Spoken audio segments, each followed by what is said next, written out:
first read the script, I just thought how the language just jumped off the page just right at me, and it was great just to see these like fully formed characters that weren't fully formed because we would bring the formation to the characters, but they were there, and it was really good. And yeah, it was something that I really wanted to be involved in. Well, I actually did an R&D with this production in January, and so the script was so much different then, and it's been so interesting to see how it's changed from then till now. Because, you know, Sabrina would come into the room with us for that week of research and development, and we'd improvise things, and then she'd be writing around us and go home, and the next day she'll make things up from improvisations.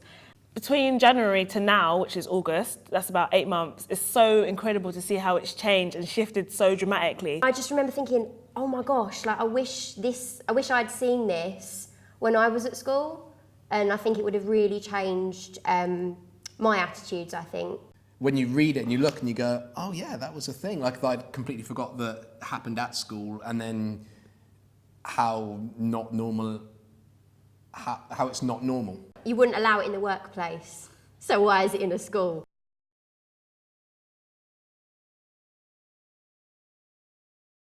My main two, Monica and Mum. So for me, it's a real age thing, finding the difference in like the body language, really experimenting with it and having a good time playing around with the voice and like walking around the room, doing stuff that might seem wrong at first, but then it leads into something else. You've got to get them defined in your head, and it's, it is a work in progress throughout. I think, throughout the rehearsal process, you find things, and it's just fine tuning it and being like, yeah, that's how Monica would sit, that's how Mum would stand, and it's really getting those things sharp.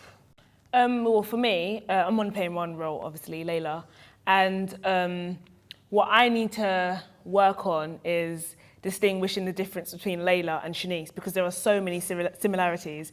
I've got about 3 girls, one's 14 and 2 are 15, and they're from schools in the area, and I'm going to just go there, interview them, record it, and probably show it to you as well, just to ask questions about how it's different now, just so I can stop thinking of Layla as Shanice when she was in school, because Layla isn't Shanice when she was in school. We have a lot of similarities in terms of our mentality as well.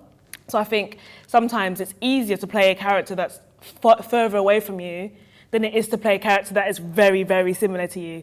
I think for me, I'm playing Joe and Reese and the dad, about just making them all different but all fully kind of functional, and not just having like Joe bad guy, Reese good guy, dad old guy. About making them sort of making them fully formed, so that they don't just fall into those kind of cliches as well. Making it not just about like different voices, but within the body as well.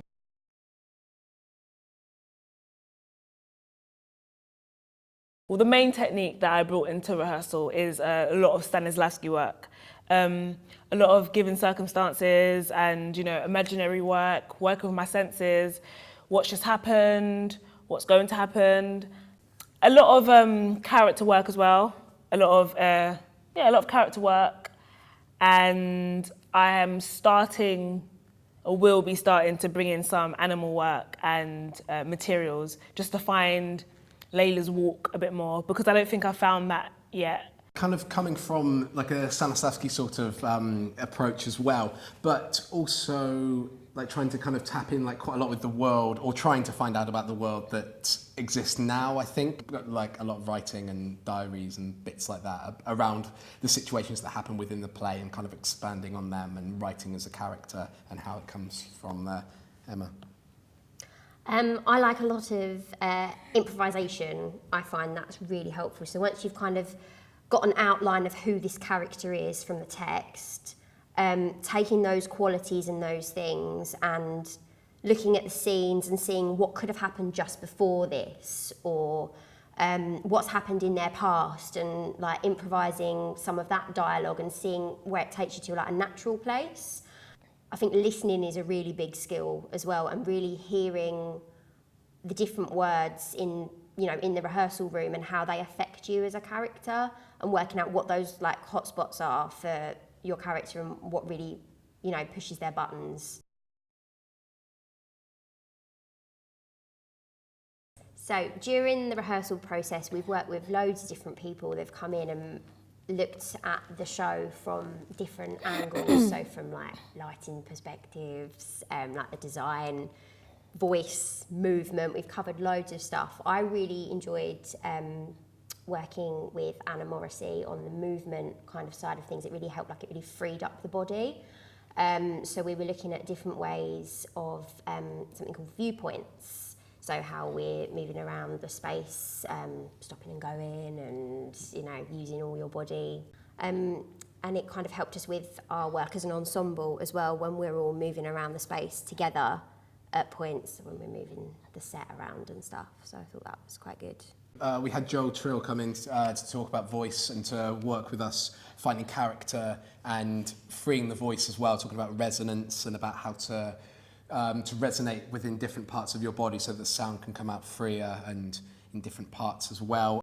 We also have Marigold who comes in, and she comes in maybe just at random points, and we have like an afternoon with her or a morning with her, and what we're doing with her is we're just working on workshops to bring around the country so the students there can understand further our techniques that we might use in the process, or how we work on characterizations.